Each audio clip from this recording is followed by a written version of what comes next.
And so we would go out with a tack plan, and we would know 110 and Lex sells Hot Party and Hot City heroin. They would wear a Kel, which would transmit back to the car. So you and I would be in a car with a sergeant, and we would listen to the conversations. The undercover would step off and go to the location. The other two would ghost him and follow. And after a couple of seconds, you'd hear positive buy, 2 male Hispanics, red shirts. The drugs are in a paper bag under a license plate. The sergeant would say, field team, do you hear that description? Yep, move in. And we would pull up, and it was like the rodeo.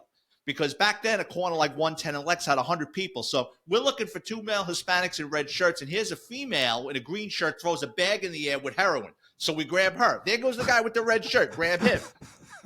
So say we grab 3-4 pieces, me and you, right?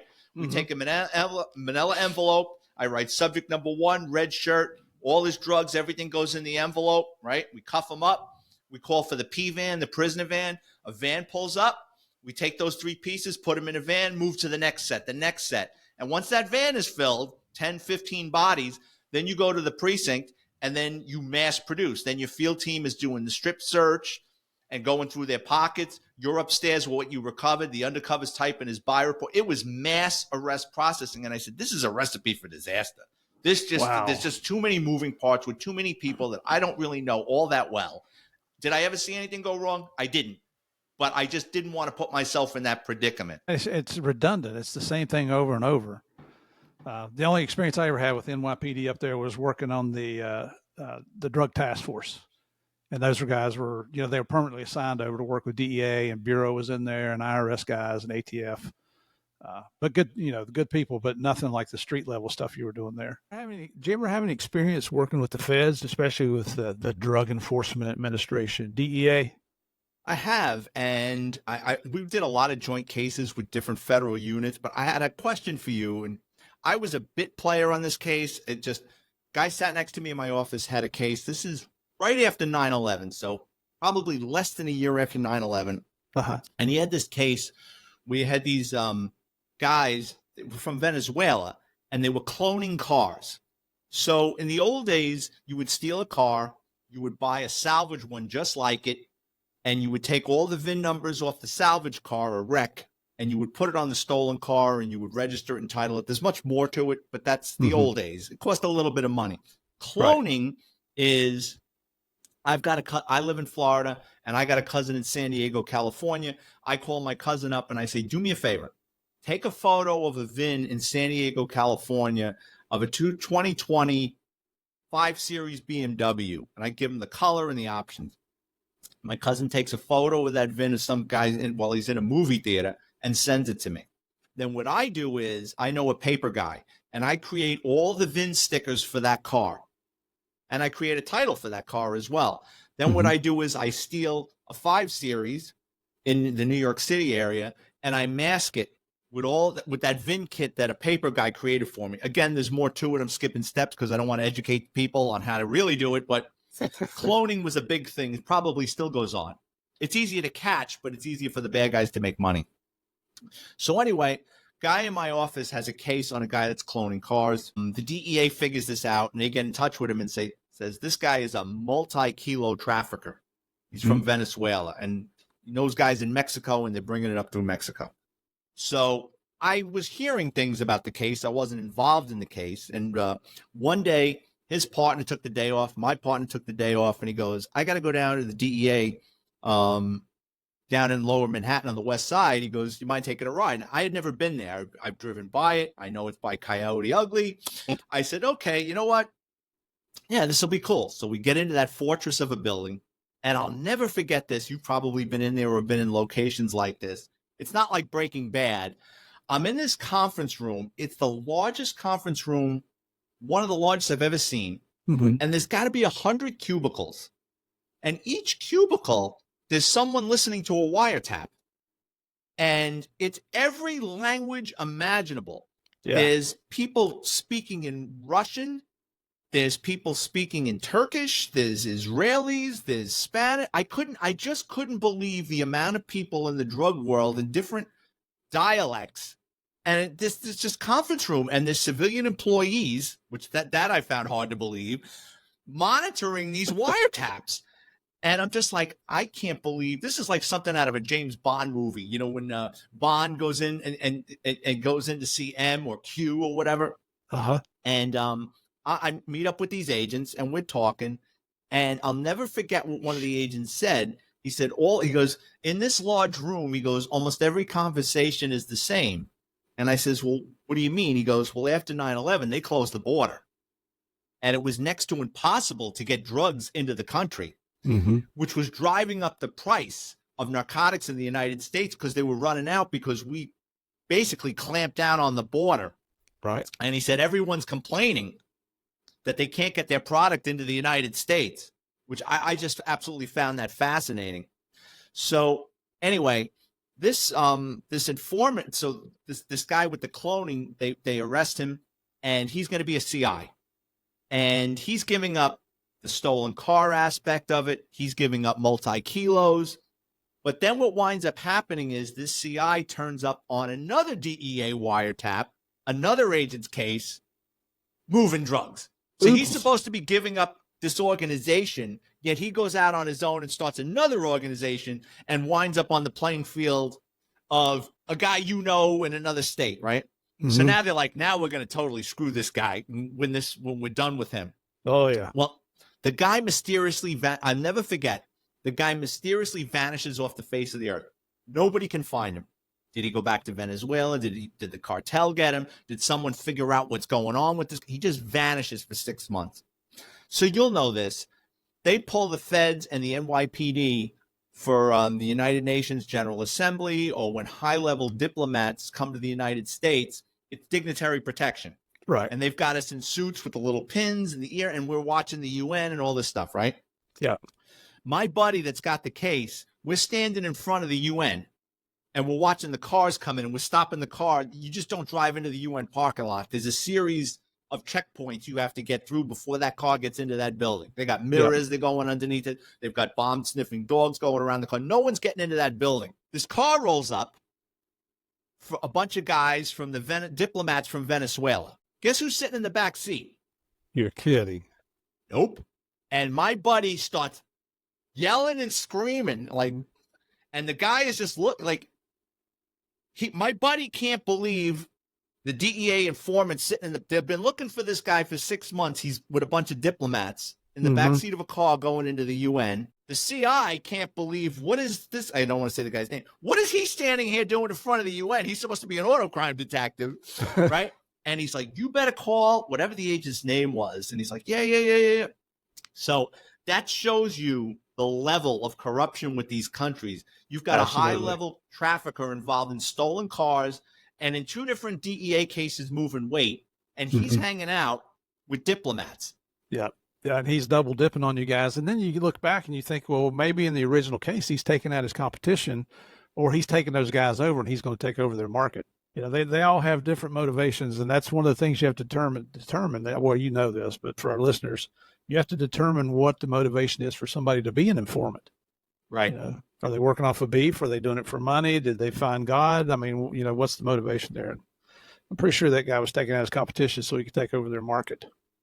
Probably. The NYPD, I mean, some guys, I was not a fan of working with informants. I never trusted them. I've had several, and mediocre results. I never trusted them as far as I could throw them. My partner had this Dominican kid, and I refer to him in my books as the weatherman. We couldn't keep up with this guy. He would give us kilo arrests. He told us where Mike Tyson's stolen motorcycle was. He was involved in shipping cases, stolen cars, homicides. We'd be looking for a guy like Manhattan North narcotics or Manhattan North robbery. We'd be looking for a guy doing home invasions because they would rip each other off. They would find stash apartments and tie up and torture people to get their product. And they'd have a photo of a guy. We'd show it to our informant. He goes, oh, yeah, he's over here. Like, we just couldn't keep up with this guy. And then what wound up happening is he goes and tries to steal a car in the meatpacking district. He tries to steal these thugs' car. They put him in the hospital, and then they stab themselves with a screwdriver, and they say that he tried to rob them. He didn't, but whatever. And our district attorney said you can't use him anymore. With his record, he's got to do time. So he made bail, he flees the country, and he's like Hannibal Lecter at the end of Silence of the Lambs. He's calling us from the Dominican Republic, still wanting to work with us. And my partner's like, we can't deal with you anymore. You're first of all, you're a fugitive. You've got to come back and face the charges. Mm-hmm. Second of all, how can I go into court and testify to things that you're giving me when you're a fugitive? Yeah. You got to stop calling me. And then he stopped calling. Then he got shot up. I'm guessing they figured out what he was doing after all these years. He got lit up in the Dominican Republic, and then he called my partner from a hospital bed, and he's like, again, you have to stop calling me. He would block him from the phone, and then he would get another phone and call him up, and then finally the trail went dead after a couple of years. Yeah, it's one of those things you want to ask him, what part of no do you not understand here? But that's the way they are. And you know what? I mean, you have the right mentality of informants. They're a necessary evil, but you never trust them. Ever. And, some of them are very, they're fun to deal with. They've got a great sense of humor, but you got to realize you can't cross that. Like on television, you see like their pals, and like, it's not like that. And if you if you do that, they're going to use you at some point. And I've seen it. There was a guy in my office.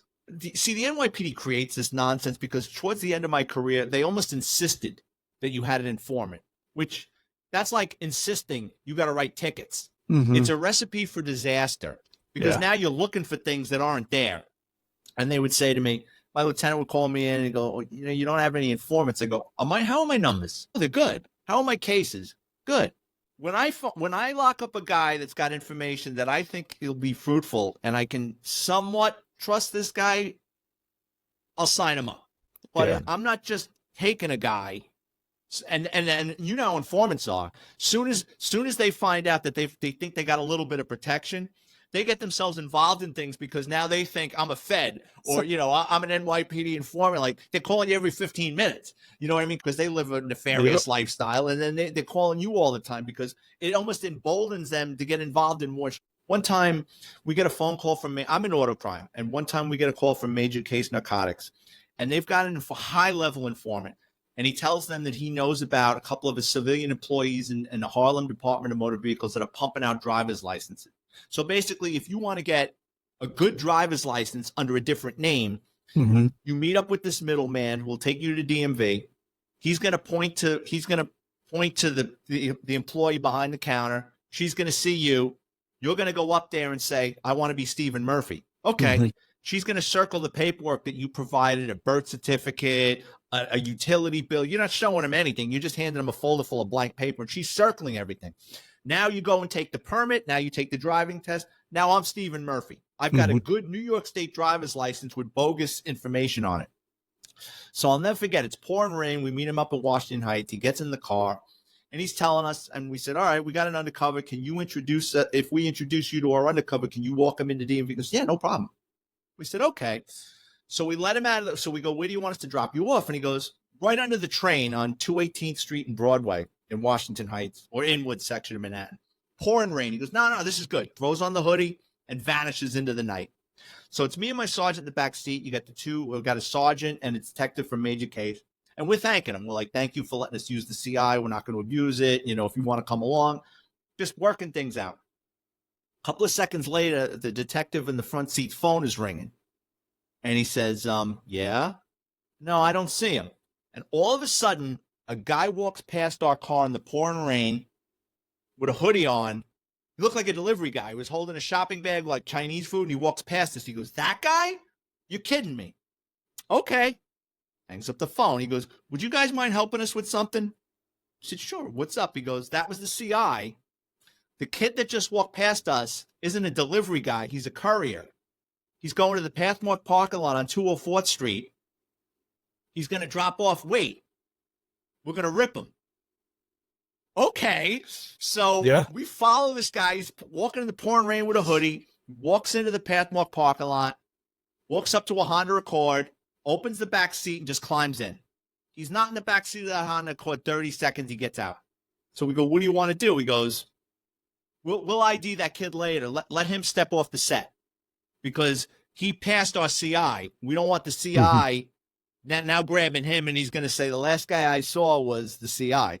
So now it's like 5, 6 o'clock at night in the dead of winter, a very crowded Pathmark parking lot in the pouring rain. You don't want to get into a car chase. That's bad for business if someone gets hurt. Mm-hmm. So we cut the car off, pull them out of the car. It's a couple from Trenton, New Jersey.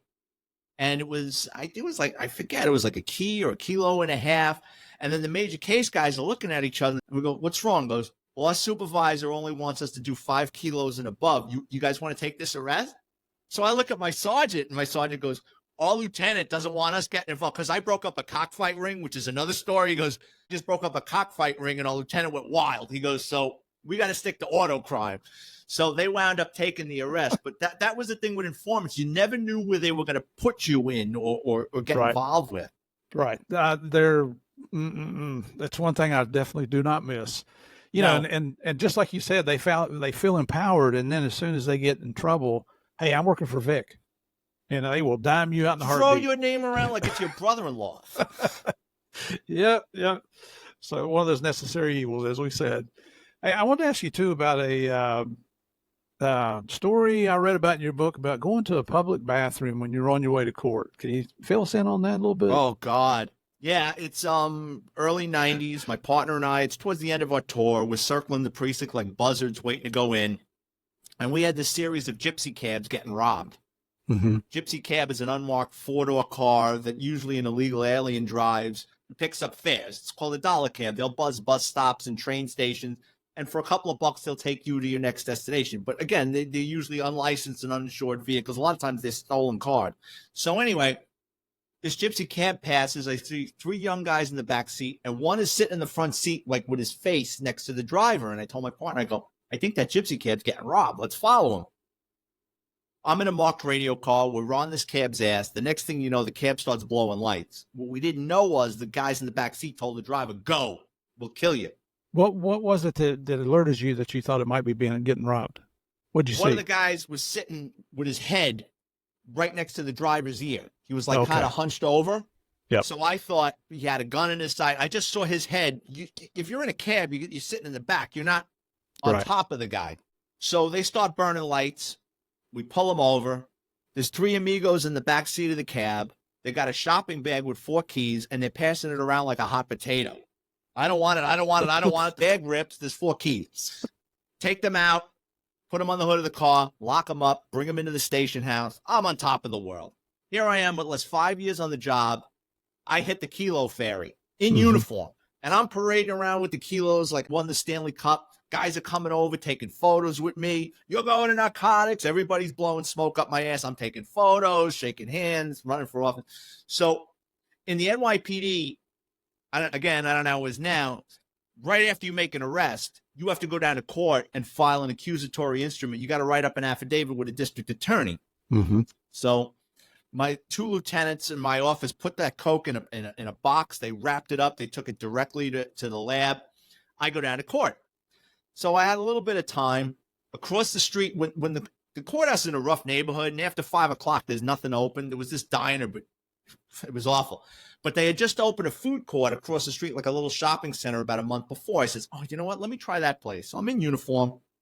I go into this food court, and I get a chicken parmesan and spaghetti and a soda. And I'm sitting in this food court, and I'm just on top of the world. I'm looking at the photos. I'm just pounding my chest, right? My stomach goes. I'm like, oh, man, I got to take a dump. Well, across the street in the courthouse is a dungeon. There's often no toilet paper. The toilet's often clogged. You shit out of luck, no pun intended. Oh. But I'm in this food court. They just opened this place. They probably didn't get a chance to spray paint the bathrooms yet. Let me go in there. I walk in there. It's like a friggin' cathedral. It's like, this is perfect. Well lit. No homeless people. I go into the bathroom. I'm in my uniform. Take off my gun belt. I hang it on the hook on the toilet stall. I drop my pants. I'm getting ready for liftoff. And the next thing I know, I hear the front door kick in. And I hear a bunch of teenagers come pouring into the room, hitting the hand dryer, running the sinks, smacking each other around. I'm like, I got to get dressed. And then it got quiet. It went instantly, it got quiet. I'm like, did they leave? I mean, yeah, I'm a cop in uniform, but, I'm kind of vulnerable, right? And I says, I better finish up. So just as I'm about to finish up and pull up my pants, I look up. One of the kids went into the next stall, climbed up on the toilet, and he's hanging over the stall and he's trying to grab my gun belt. So with my left hand, I jump up. With my left hand, I'm trying to pull up my pants. I'm a righty. I grab him by the neck and I pull him over the stall. And I'm like, let go, let go. But when I pulled him, now he's got the gun belt. So now I drop my pants and it's a hockey fight. And I'm just cracking him with my left hand. His friends run into the next stall and they grab his legs and they're pulling him. Now, those aluminum walls or whatever they're made out of, they're not meant to hold a 120-pound kid. Yeah. The wall starts bucking. He lets go of the gun belt. It hits the floor. I grab the gun belt. I pull up my pants. I hear them running out. I get dressed, right? I don't have a tail of toilet paper on me. I come running out into the food court. There's like this 300-pound porter, maintenance guy with a buffing the floor with his Sony Walkman. I'm like, Poppy. I get in front of him. I go, did you see any kids?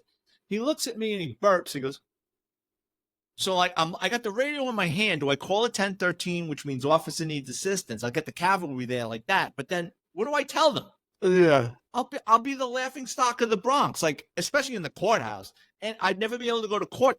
Every cop in the Bronx shows up there. Well, that's the guy. I was like, I kept that story to myself for 30-something years until I wrote that book. Oh, man. But at least you didn't lose your gun. No. Oh, God, no. Oh, hey, I'm not laughing with you. I'm laughing at you on this one. It happened. Oh, you know, I mean, when we'd have to take those pit stops, we'd go in the station. Of course, we were a small town. You know, we only had one station for the whole town. And you're talking a little town of maybe 25,000 people. But, you know, if you went in and you laid your hat down or you didn't lay your gun belt down because, you know, people would screw with it. You take your old, you know, we had those 6-point hats with the badge on the front. Well, you come out and if you didn't look, they'd turn your badge upside down, or they might even spray mace on your headband inside the hat so that when you started sweating, now you get that down your eyes. So it was, you know, it wasn't as good as your story, but there were still things they would do to you. Well, the NYPD hats, there's a picture of so on the cap device, it's the seal of New York, and it's got like a pilgrim and an Indian. And what cops would do was break the head off the Indian because the Indian head went up with like a feather or something. And guys would break the Indian head off and like they wouldn't know. And you're walking around looking ridiculous because just something is askew. And then like if a shoe fly, that's a captain whose job is just to drive around the borough and nitpick. If he saw you with a broken cap device, you got to command discipline. Really? Oh, yeah. Oh, geez. That's kind of chicken.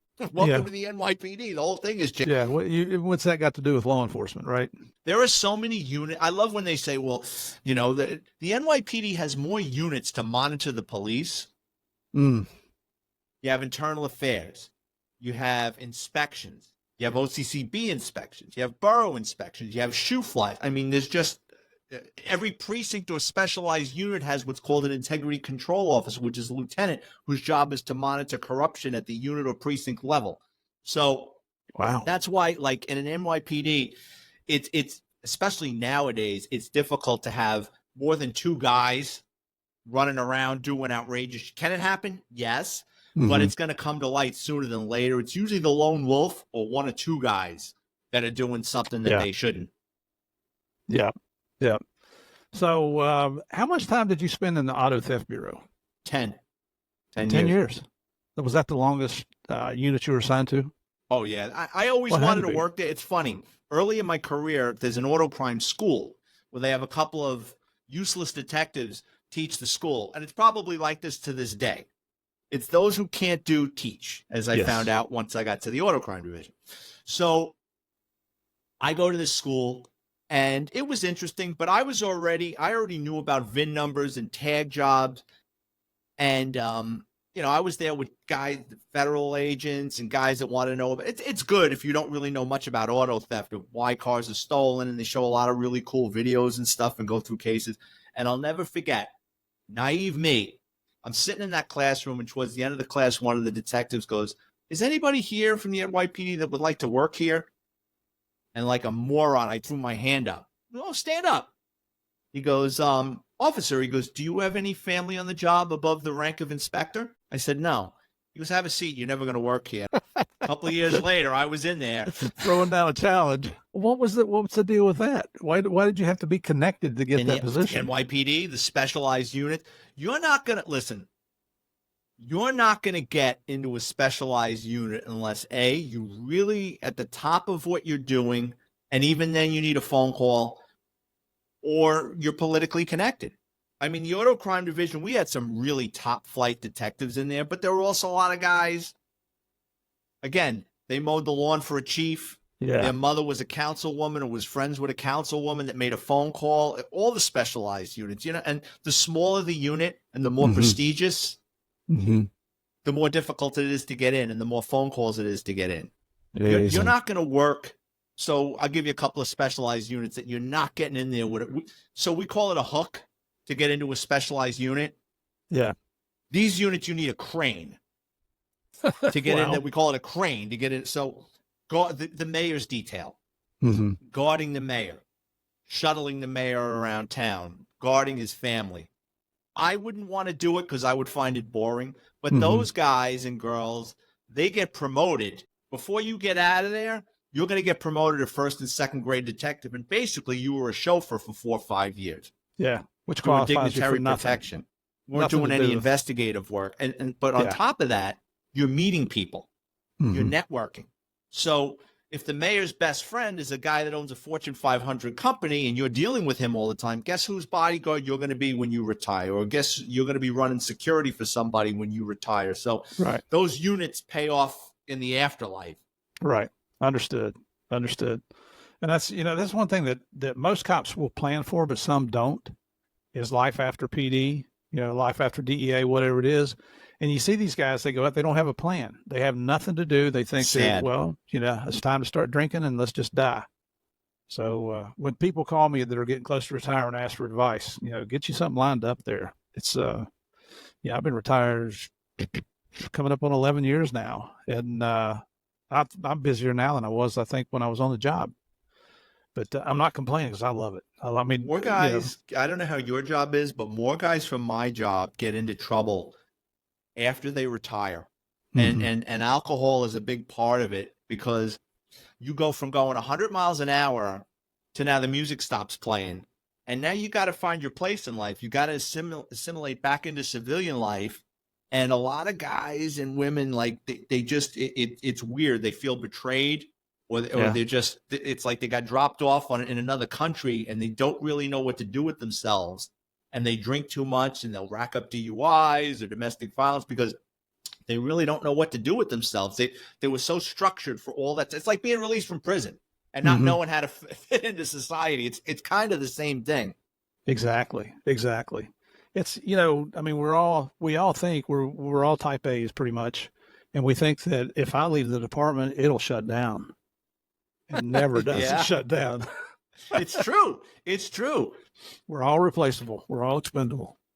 So give us some good auto theft stories. Give us a good funny story from there. I know I read a couple about the Mustang that was undercover and you had to chase the guy down. And and for our listeners, you got to read these books because it's one story after another. You don't waste a lot of time. You go from one story right into another for a whole book. Yeah, my stories don't have a beginning, middle, end. They're just, and I'm not disciplined enough to write a novel. So my books are just filled with chapters of short stories of things that happen, be it, you know, police corruption. There's a chapter in one of my books called Crossing Over the Dark Side, or in my book, Grand Theft Auto. It's all stories from the auto crime division. So the story from Grand Theft Auto, my partner and I, the later stages of my career, I got like 17, 18 years on. And there's three of us in an unmarked car. We had like a Ford Taurus, and we're just driving around. And technology, you know, in the old days, it was the computer car. Then you had a Palm Pilot where you could run plates and something in your hand. And I was in the back seat, and it was on Gun Hill Road in the Bronx off the I-95. And we just were buzzing a Home Depot parking lot. And it was summertime, August. It looked like it was going to rain. And I saw a Dodge Caravan with all the windows rolled down. No one leaves their windows rolled down in the Bronx. Right. Because someone's going to help themselves to what you have in your car. And it looked like it was going to rain. So I ran the plate. A couple of seconds later, it comes back stolen. So I tell the guy driving, my partner, I go, do me a favor. I go around. He goes, what's up? I go, that green Dodge Caravan is stolen. Goes, oh, all right, cool. By the time we make it around the parking lot, it's leaving. The guy got in the car. We didn't see him, but now it's heading out. So when you're following a stolen car, the NYPD has a no chase policy. Did we chase? Yeah, all the time. But it works like this. if you get into a chase and you catch the guy and no one gets hurt, no harm, no foul, no one's going to come looking for you. You get into a car chase and God forbid a civilian gets hurt or injured or you crash a police car, heads are going to roll. Mm-hmm. So I like car chases, but there's an art to catching somebody in a stolen car driving around the 5 boroughs. You got to sit back. You got to follow them from a safe distance that they don't see you. And then you got to wait till they get blocked in traffic. You got to wait until there's a car in front of them where they got nowhere to go. Right. And then you just roll up on that bumper and just yoke them, pull them out of the car. So the guy is sitting at a light right at the entrance of I-95. There's not a car in front of him. And we just kind of pull in. We're going to follow him on I-95 until he gets off. We'll figure out later. And the guy, he was sharp. He looked up. He saw 4 white guys in a Ford Taurus. That can't be good. His eyes lit up like friggin' saucers. He punched the gas, goes on the ramp, side swipes like we didn't even chase him. Side swipes like 6 cars up I-95 and vanishes. I said, that son of a bitch. Right? I was getting pissed, right? So my partner's like, what are you going to do? I said, I'm going to catch him. He goes, you're not going to catch him. He said, what are you talking about? He goes, he's gone. I said, I'm going to get him. So I go back to the office. I pull the stolen vehicle report. Car was stolen a week and a half earlier. Across the street on Gun Hill Road was a driving range, an outdoor driving range. Was stolen a week and a half earlier across the street. So that tells me 2 things. Mm-hmm. A, the guy is local. B, it's a kid or a junkie. No one steals a car and holds on to it longer than a week than a kid or a junkie. Right. Car thief steals your car, it's going A to B. He's taking the parts off it, or he's dropping it off at a junkyard or a salvage yard, or he's taking it in the woods and he's stripping it. That's it. The longer you hold on to a car, the more chances you're going to get caught. A kid steals a car and he holds on to it forever. He's going to high school with it. He wants to be cool. He's taking his girlfriend to the movies. He's smoking weed in the car. He's the guy with the car. A junkie steals a car to get around. They use the car to commit other crimes. They're usually homeless because they've pissed off everybody in their family. They buy a couple of bags of dope. They go into a parking lot or a park. They get high. They pass out. They feel safe. So that's the only type of people that holds on to a stolen car more than a week. Mm-hmm. So I know he's a junkie because I saw him. He wasn't a kid. So it's a junkie, and I know he's from the area. The next thing I do is I go to see. Now, if you steal a car and you're holding it longer than a week, you're getting parking tickets in the 5 boroughs. It's just inevitable. Street in the parking, there's no place to park. I do a summons check. He's getting parking tickets all over Laconia Avenue. Now I know. Now I've zeroed into the neighborhood. My partner's like, we're not going to see him. I says, listen to me. If he held on to this car more than a week, us chasing him, he's thinking just like you. This cop isn't coming back for me. So our office was next door to Vice. I went over to Vice and I horse traded with them. I borrowed a Mercury Marquis with an 8-cylinder. Wanted a little more oomph, right? Mm-hmm. So we get, and I didn't want to follow him in the Taurus. We drive into the 4-7 precinct. I'm not kidding you. We make a left on Laconia. We're like off 2 something street. Comes this guy drive by. My partner goes, I don't believe this. You are like, he goes, you're like psychic. I'm like, just follow this asshole, right? We're sitting back on this because we know he'll go. We're following him. There's a gas station right off of Baychester. I think it's Baychester Avenue. A little gas station down the block from the 4-7 precinct. The guy pulls into the gas station. An attendant comes over and puts the pump in, right? So we roll up, right? He looks at us. As soon as the guy had eyes in the back of his head. He's getting gas. As soon as I roll up on his bumper, the eyes look up and I, boom, slams it and drive. For your listeners, if you ever wondered what happens when someone drives out of a gas station with the nozzle still in the tank, I'm going to tell you. It's like a cartoon. Hose goes, and when it comes out, I mean, that metal thing, it'll kill you. It made so much noise. I'll never, because we were going 100 miles an hour and I could hear that thing swinging around. Chase him down Dyer Avenue. He gets stuck in traffic. He mounts a sidewalk. He's plowing up a sidewalk, right? In New York, you have these traffic control devices. It's a green box mounted to a lamppost that controls the lights, but it sticks out. He got caught. He was doing like 50 miles an hour up a sidewalk. If there was a passenger that would have gotten killed because the box came right through the passenger side of the car, So he got Oh. wedged between a guy's fence and that traffic control device just slammed the car. He jumps out and he starts taking his clothes off. Guys will do that because if they're wearing a red shirt or whatever Mhm. they're wearing, they know we're giving a description. The shirt comes off. He's going over fences. I'm chasing him, threatening him with everything you can imagine while my partner drove around the corner. My partner was a some kind of funk fu feats of strength jujitsu guy.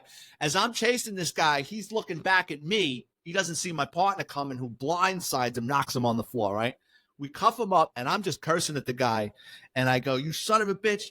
I locked you up before." He goes, "You never locked me up before." I says, "I locked you up 3 years ago with your kids in the car in front of Spelman High School in a stolen Buick." He goes, "Your partner's got a good memory." Wow. So, yeah, it was one of those things where I just wouldn't give up because he pissed me off. Yeah. Wow. That is a good memory. As many people as you lock up there. A lot of Holy people went to cow. jail for my memory. Yeah. That's good. Well, and look how it's benefited you in writing your books. I mean, you got. Well, now, now, and plus now all my friends are feeding me stories. Remember they're jogging my memory. Remember this guy, remember that guy. So like, I was terrified when I got into writing because I was afraid, I was going to get shunned. The NYPD is kind of like a secret society. Nobody likes to talk. Like with my podcast, it's like pulling teeth, bringing on retired NYPD guys. They just don't want to show their face. They don't want to tell their story. Mhm. And I was afraid once I started writing these books, people were going to give me the cold shoulder, but it's been the opposite. Now I got everybody reaching out to me, can you write about this? Can you write about that? So, It's the same way on here on Game of Crimes, where you would think at some point you're going to run out of guests, but the same thing happens. We've got listeners calling in. I've got other police officers calling in or writing, or like Patrick O'Donnell feeding me Right. suggestions. Right now, there's probably between 60 and 80 names on the list of potential guests here on the show. So it's very similar to what you're talking about there. And we still got a little bit of time. So I really want to hear some more stories because you got some great stories. It's like we said before we started, NYPD guys have the best stories. okay, you want to hear the cockfighting ring or Hansel and Gretel? I'll tell both because those are pretty All long right. stories, but they're both good. So I'll tell you the cockfighting ring. All so right. in the auto crime division, stick to auto crime. And my lieutenant was one of these guys. I'd come in with a gun. Vic, great arrest. Stick to auto crime. Yeah.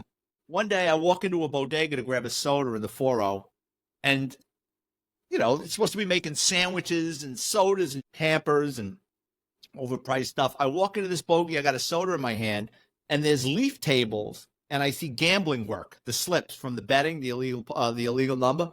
Uh-huh. So grab everybody, and my lieutenant's like, call Vice next time. Don't get involved in this shit. I'm like, all right, I stick to auto crime. Like, love what you're doing. Stick to auto crime. So a couple of weeks later, my sergeant comes to me and he goes, I need you to do me a favor. I says, what's up? He goes, those Vespa motor scooters that all those hipster schmucks in Manhattan are driving around in? I said, yeah. He goes, we're getting arrested. They're getting stolen up in the 19th precinct, the Upper East Side. He goes, put a stop to it. Find out who's doing it. Make a couple of arrests. Put a stop to it. I said, all right. That's a So I lot of start trust running in the you. plate to these Vespas, and I see one of them was recovered up in the 4-4 precinct off of Hawkstone Avenue. And I said, all right. So it's in my mind, my mindset is it's a bunch of teenagers. They're going up there, they're stealing them, they're selling them, and they're driving around. If I go up to Hawkstone Avenue, I'm going to be picking off these Vespas. It's a bunch of kids. They took the plates off them. They're riding around in these Vespas, right? So I went up there like 10, 11 o'clock in the morning on a weekday. Don't see a thing. Probably too early that I got there. So Hawkstone Avenue, and like most places in the Bronx, there's 6-story walk-up buildings. In the basement of these buildings, you have the superintendent's apartment, which he's in charge of keeping the building, doing the maintenance. They usually let him live there for free. Right. And in these basements of these buildings, you have common areas where people can store their bicycles, the snow shovels, the snow plow machine. People rent space down there for storage. Right. Sometimes it's locked up. Sometimes it's under a tarp. So I start going to these buildings. I start going into the basements, talking to the super. Listen, do you mind? Do you have people that store motorcycles? Yeah, in the common area. Do you mind if I take a look? Sure. And these supers were like proud to show me these underground lairs, right? And Yeah. I'm like, after about the fifth or sixth building, we're ready to go. My partner goes, well, I says, there's one more building. Let's go over here. And he goes, nah, come on. Which is funny because nah, come on, save this guy's life. And that'll go into the next story. And I go, come on, let's just try this building. Go into the basement. And I can hear laughing coming from the super's apartment, like giggling, like a couple of guys just carrying on laughing. And I can smell weed. So I bang on the door and it gets quiet. The guy answers the door and he looked like a tattoo from Fantasy Island. About 5 feet tall with slick back hair. His eyes were glassy and he was like, oh, like that oh shit look. Uh-huh. I go, Poppy. I says, do you have any Vespas or motor scooters? Huh? Can I look at your common area? Okay. So he's a nervous wreck. And as we're walking, he's just nervous. There's a vibe, you know it, working in law enforcement. Like, there's laughing in that room, and now this guy looks like, you know, he's going for a colonoscopy. And he goes up to this wall. It's like a partition wall, and it had an asp on it with a lock. And he dropped the keys. What's going on in this room that this guy is that nervous, just shaking? But he said he'd do it, so I'm backing off. He unlocks the gate, pulls it open, and he's nervous wreck. He turns the lights on, and I kid you not, on the floor, running around, had to be 100 roosters and hens. I'm like, I know what this is. This is a gladiator school for cockfighting, right? And then they had like pods stacked up with like 5 or 10. I guess those were like the fighting cocks. Like they couldn't be in general population, maybe. Yeah. I don't know. I have never been to a cockfight. And the guy is looking at me and I'm looking at him and my partner's laughing. And I go, any Vespas, motorcycles? And he goes, no. I said, okay. He goes, okay. I said, yeah. Okay. I couldn't. He locks it up. Yeah. Dominus Vobiscum. Right. My partner and I leave, right? I get upstairs and my partner goes, what are you going to do? I says, I'm calling Frank. That's our sergeant, right? Get on the phone. I go, you're not going to believe this. I says, I'm looking for Vespas as asked. I says, I'm in this basement on Hawkstone Avenue. I says, I walked into the world's largest cockfighting ring. I says, we are going to make so much overtime. Get cavalry down here. Get the lieutenant down here. I says, he goes, what did the lieutenant tell you? I said, no. You don't understand. He goes, listen, he's in a bad mood. He went home for the day. I says, call him. He goes, I'm not calling him. I says, listen to me. Begging him. He goes, call ASPCA. And he hangs up. Look at ASPCA? Okay. So at the time, I don't know if you remember this, in the late 90s, early 2000s, there was a show on Animal Planet. It was called Animal Precinct on Animal Planet. And the ASPCA has an enforcement arm called the ASPCA Police. They're peace officers. They wear uniforms, and they go around the 5 boroughs and investigate animal cruelty. Oh, yeah? So I call this number, and I recognize the guy's voice from the show, and I'm breaking his balls. I'm like, is this officer? I think his name was Romano from Animal Precinct on Animal Planet. He goes, yeah. So we're going back and forth. I says, listen, so I'm explaining to him what it is. He goes, if what you're saying is true, he goes, this is going to be huge. I says, my supervisors want nothing to do with it. I said, so run with it. Just give me the heads up afterwards. Just tell me what you got. He goes, no problem. I give him the address. I give him what tattoo looks like. I told him where to find Mr. Rock. So from Fantasy Island. So what happens is I forget. Like a month goes by and I'll never forget. I was getting another Irish Wolfhound and my dad was giving me a hand. He had taken the day off and we were putting a fence up in my aunt's backyard. So the dog don't jump the fence. And this is a funny story. In New York, the ground is so rocky, we had to rent an auger because of the roots. My father and I never used this thing. I turn around, my father hit a root. He's going in circles like he's square dancing. I had to hit him with a shoulder and knock him off the auger. He was going to break his arm. Then he tore his shirt. He's like, you owe me a shirt. I'm like, I owe you a shirt? I saved your ass. So anyway, I'm in my yard putting in a fence and the phone rings. And it's this guy from the ASPCA. And he goes, listen, we're doing a search warrant tomorrow. He says, this is going to be huge. He goes, you want to make some overtime? And I said, I can't. I says, I'm helping my dad put in this fence. And my father's like, and you got to buy me a new shirt. I go, and I got to buy him a new shirt. I said, I can't, but thank you for the call. I really appreciate it. Good luck. So a day or two later, I come into work and it's like the front page news of the papers. Largest cockfighting ring in New York City history dismantled by the ASPCA police. So I walk in, and my sergeant's reading the paper. He goes, "Was this?" I go, "Yeah." I says, "I told you about it." He goes, "Oh, all right. Should have just left it alone." Takes the paper, walks into the lieutenant's office, who he never brought this up to. Oh. As much as my lieutenant wanted me to stick to auto crime, he was one of these guys. He was always on the outside looking in. He was like Lieutenant Dan. He wanted that honor and glory. He loved the press conference. He lived for a press conference. Oh. And the next thing I know, I hear, "Vic, get in here." And he's just tearing into me. "This could have been huge for us." I go, and like I wrote in the book, "You told me to stick to auto crime." So the ASPCA police got the credit, and rightfully so, and they did a great job. And they broke up, at the time, New York City's largest cockfighting ring because I was looking for Vespa. Wow. Well, did you ever find the Vespas? No. Love it. And one more story. You got to tell us about Hansel and Gretel. Yeah, all right. So Hansel and Gretel. So the guy that I was with, that I was working with the cockfighting story, years before, he worked at another precinct. So it's the early 90s. We're going to cop bars. We're meeting girls. That guy worked with an amateur magician in his spare time, but he was a cop. So we're going to the bars trying to pick up girls. This guy would come over the magician and start pulling coins out of their ears and flowers. So I turned to his partner and I go, "Listen, get him out of here. How do you compete with this?" Mhm. Like, you could be the greatest looking guy in the world, and they're fascinated. And he said, "Listen," he goes, "he's the laziest cop in the world. If he was as good as making balloon animals for kids, he'd be the world's greatest crime fighter." He goes, "But he has no interest in police work," which I got another story about that guy, but we don't have time. So anyway, what winds up happening is they get called to a calls for help in a basement apartment on midnight. Calls for help. Guy hangs up. They go into the basement apartment. There's 6-story walk up. There's 2 doors. Door number 1, they pound on the door. Nobody answers. My buddy, who becomes my partner, goes to knock on door number 2, and the magician says, "Come on, let's get out of here. We made all this noise with our radios and equipment. If anybody was in there, they would have come out."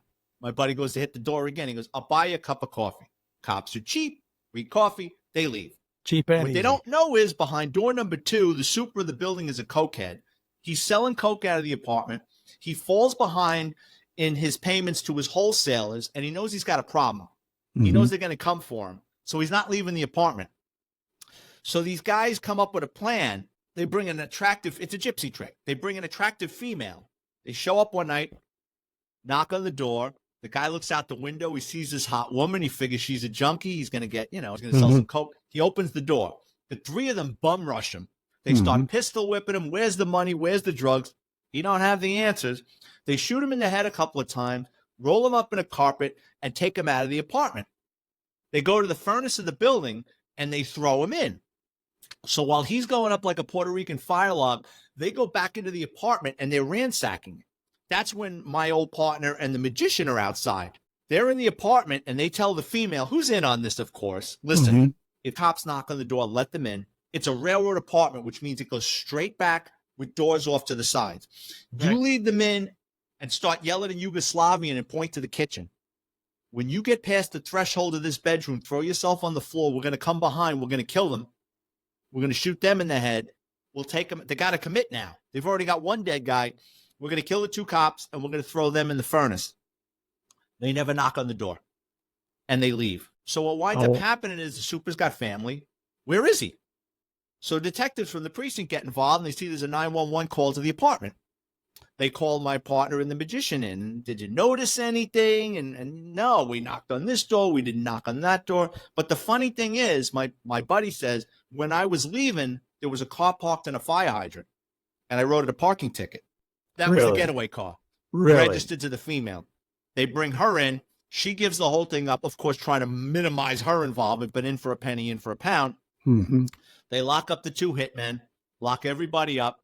Then they had to go back to the building in the dead of winter to shut off the heat so they could get this guy's bones and skull out. So the building they were in the cold for like 2 days. And that story is called "Last Night a Magician Saved My Life," because if it were not for the magician, my old buddy would have knocked on the door and they would have been killed. Wow. Wow. You know what? People say you're lucky. I don't believe in luck or coincidence. Things happen for a reason. Those guys, obviously, they realize how fortunate they were. Oh yeah. Man, you know what? I could believe it or not, we've been going quite a while now, and I know I could sit here and listen to these stories all day. Another question: why did you decide to retire when you retired? So I had worked in this. I loved auto crime. It was my dream job, but things were changing. Mm-hmm. New supervisors were coming in. New detectives were coming in. So I went from being the veteran in the office to now I got a 30-something-year-old sergeant who I wasn't a fan of. I had to move teams, different philosophies. And I saw what happened to my lieutenant. My lieutenant was a guy, he hung around too long and he became a joke. And I wasn't close to that. I was still 40. I was 41 years old when I retired. But, now I'm working with 25, 26-year-old kids. I saw the writing on the wall and it was in crayon. And I said to myself, it's time to get out. It's time to retire a year early than a year late. Mm-hmm. And as much as I love the NYPD, I also knew and you probably know this with your job. You can love that job as much as you want. It's not going to love you back. Right. And at some point, something can go wrong and it's going to turn on you. And it's going to be very ugly. And I said, you know what? I got my pension. I have my health benefits. I'm intact. I'm happy. It's time to go and try something else. Yeah. And now, so is that when you got into writing? No. I retired, moved down to Florida, tried being a cop for 8 months, despised it. I was refinishing furniture. I did a lot of little things. And then friends and family said, got all these stories. You know how to tell a story. Start writing this stuff down. Mm-hmm. And that's what I did. And it just kind of blossomed. I wrote 1 book, 2 books. Now I'm on my 8th. I started a podcast. So it's become a nice little cottage industry for me. It keeps me busy. And what's the name of your podcast? Coincidentally, it's named after this book, NYPD Through the Looking Glass podcast, and it's got the same artwork. Excellent. So you got to go check that out for our listeners. And also your books. I only found 6 online, but I just want to run through them real quick here. I love the first one, Dickheads and Debauchery. That sounds like Feds and Other Ways to Die. That was in 2016. Next, NYPD Through the Looking Glass in 18. NYPD's Flying Circus, Cops, Crimes, and Chaos in 19. Grand Theft Auto, NYPD's Auto Crime Division in 20. NYPD Law and Disorder, that's the book I read, 2021. Then Confessions of a Catholic High School Graduate in 22. And you say there's a couple more now? Yeah, my latest, NYPD Laughing in the Line of Duty, and that's me getting yelled at by a supervisor with a bull on. That chapter is called Never Trust an Idiot with a Bull on.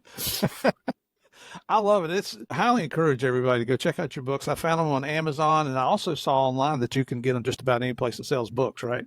Yeah. Just go to Amazon, type in my name, Vic Ferrari, like the car, and you can preview all my books for free. And do you have a website? I don't, just my Amazon webpage. I'm on Twitter and Instagram at Vic Ferrari 50. Check him out. He's on Facebook also, because I just applied for a link with you today, and I think you already responded. So this has been hilarious. I can't thank you enough for coming on the show. Patrick told me, he said, this guy is funny. You're going to love him. And I do. And I'm sure our listeners will. So if you enjoyed this episode, support Vic. Check out his books. I promise you, a lot of our listeners are law enforcement and military, but a lot aren't. In fact, our demographics show that we have more female listeners than we do male. So you want to find out what really goes on in the nation's largest law enforcement agency, the truth behind the badge. Check Vic's stuff out. Follow him on his social media platforms. And Vic, I can't thank you enough for coming on the show here, brother. And the time went by fast. I've actually got tears in my eyes that I'm trying to get rid of here for laughing so much. Thank you so much for bringing some humor to this, because a lot of the folks that we bring on have been involved in extremely dangerous situations. Not that you weren't, but your sense of humor. Used to ask me what was the most realistic law enforcement TV show on the air on TV. I said Barney Miller. Yeah, from a detective squad point of view, the personality, that was the squad. It's funny, when I first got hired, the NYPD detective squad was the job to be a precinct detective. Nobody really knew what those guys were doing. They would come and go when they pleased.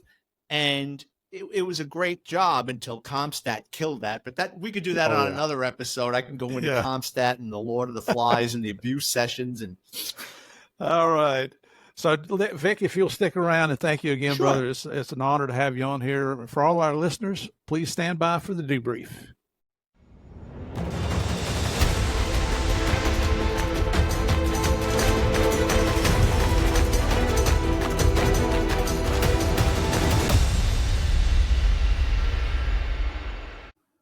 Now, that's what I love about the law enforcement culture. These professionals can go through some of the worst situations you can imagine, and they can find humor in almost everything. I think that's called a defense mechanism, right? But people handle different situations in different ways. Such is the case with Vic Ferrari, right? At first, I thought I'd have a hard time getting Vic to speak up and come out of his shell, but we finally got there. Not really. I tell you, he's one of the funniest guys I've talked with in a long, long time. You can tell by listening to him that Vic knows when to be serious, which isn't often, and when to find something funny about most of life's challenges. You think he's a type A personality? You think he could look at things and quickly figure out what the heck is going on, what the pitfalls might be? Seems like it to me. The NYPD is the largest police department in the United States, if you didn't know that. When I was young and dreamt of being a cop, I saw some of those movies about police in New York City and some of those that Vic mentioned, especially Serpico. I remember thinking, man, that's what I want to be one day when I become a police officer. I'm thinking that was probably a good thing that didn't happen. All departments have their own versions of pettiness. There's always some guys who are negative and pessimistic about every situation, not just some situations. I'm talking about every situation. There are always sworn officers who have a connection with ranking members of the department, who have family and higher up positions, who are just plain old kiss asses and will do anything to step on anyone to get ahead. Like Vic said, it seems like most of those people never even worked the streets, never answered calls, never dealt with the dregs of society, never had to deliver a death notice to a family who lost a loved one, never got into a physical altercation, got his ass whipped, never got shot, probably never even had to pull their gun out of the holster except when they went to the firing range. That's why cops love seeing their own move up through the ranks. You know, the ones I'm talking about, those who worked the street and did all those other things. Those are the higher ups we all have respect for, and we show loyalty to them. But, you know, we all know, we heard last week with Kevin Grogan, we all know how politics can sneak in and disrupt even the best agencies. We all have a boss, right? And when that boss is a politician, that's when things start going sideways, and sometimes even backwards. They seem to focus more on how they're rated in the polls. They're looking at the next elections, maybe looking to moving up into higher in political office. When someone complains about a police action, about the cops doing their job, well, now those so-called leaders, they may change their position because they don't want to lose any votes. It's not about what's best for the community. It's about what's best for them. I had a DEA boss that once told me, and this is a quote, "When you're right, I'll be behind you all the way." Well, wait a minute. When I'm right, I don't need you standing there behind me. I can stand up for myself. It's when I make a mistake that's when I need your support. So it's not just to certain agencies. Believe me, it goes across every single law enforcement, first responder, and military agency out there. There's a lot of big egos in this world. Why am I telling you all this? I know you think I got off track here just for a minute, but I mention this because Vic saw the same thing in New York City, and I love that he calls BS on it. He didn't and still doesn't shy away from calling out those who are part of the problem, but he does it in a humorous way, which makes it entertaining for the rest of us, right? I hope you got a lot of good laughs, because I certainly did. You heard me mention that Vic is now an author, and I named all of his books at the end of the interview, so I'm not going to do it again. But having been in law enforcement for 38 years, I found that the one book that Vic wrote that I did read, and it was spot on. It was entertaining. It was hard to put down. His books give the readers a true inside look at the NYPD. Now, don't get me wrong here. I'm not putting the NYPD down. Heck, I love those guys. Every single New York cop I've ever met throughout my career has been fantastic. And just think about this for a second, about the challenges of running an agency, a high-profile law enforcement agency with 30,000 plus sworn officers, not to mention how many support personnel they have that are in non-sworn positions. I mean, that's probably another 30,000 right there. Would that be a walk through the park? Yeah, I don't think so. The largest office I ever ran had maybe 350 people. I can't imagine what kind of monster it would be to head up the largest police department in the United States. So love you guys up in New York. I encourage you to check out Vic's books. I believe you'll find them as entertaining and eye-opening as I did. You can find his books on Amazon, a few other places, or you can go to the Game of Crimes webpage, which is gameofcrimespodcast.com. Click on the book list at the top of the page, and you'll find a listing and a link for Vic's books there. Vic, one last thank you for being on Game of Crimes, brother. Your experience resulted in some excellent and funny reading. Your storytelling capabilities had us all laughing, and you brought some humor into our world. And at least for a couple hours, right? And in my little world, those are all good things. Keep it up, brother. And as I like to say, God bless the men and women in law enforcement, the military, and all our first responders. Please keep them safe. You guys and ladies are all studs. And listen, when I say guys, it's all inclusive. I'm from the South, all right? I hope you guys enjoyed today's episode with Vic Ferrari, retired NYPD detective. If so, check him out on Instagram and X at Vic Ferrari50. And that's Ferrari like the race car, Ferrari. So it's Vic Ferrari50. And as I mentioned, I'll post his book on the Game of Crimes website. Very quickly, I just want to say I appreciate you going to Apple and Spotify again, hit those 5 stars, and I'd appreciate you doing it weekly. So it's a small act that really helps out the show. Send your comments on Apple, Spotify, or to our email address, gameofcrimespodcast@gmail.com. Our website is gameofcrimespodcast.com. You know what you'll find there. On Facebook and Instagram, go to Game of Crimes Podcast, and on X, go to Game of Crimes. Also on Facebook, go check out Game of Crimes Fans, run by our favorite Mafia Queen, Miss Sandy Salvato. All right. It's a great place to go and have a little fun. And of course, for more content, go to patreon.com/Game of Crimes and sign up. I have several monthly episodes there ranging from silly to serious, and soon our Patreon subscribers at the Guardian of the Realm and the Warden of the Throne levels will be able to see Game of Crime episodes before anyone else, a week before anyone else. That's my goal.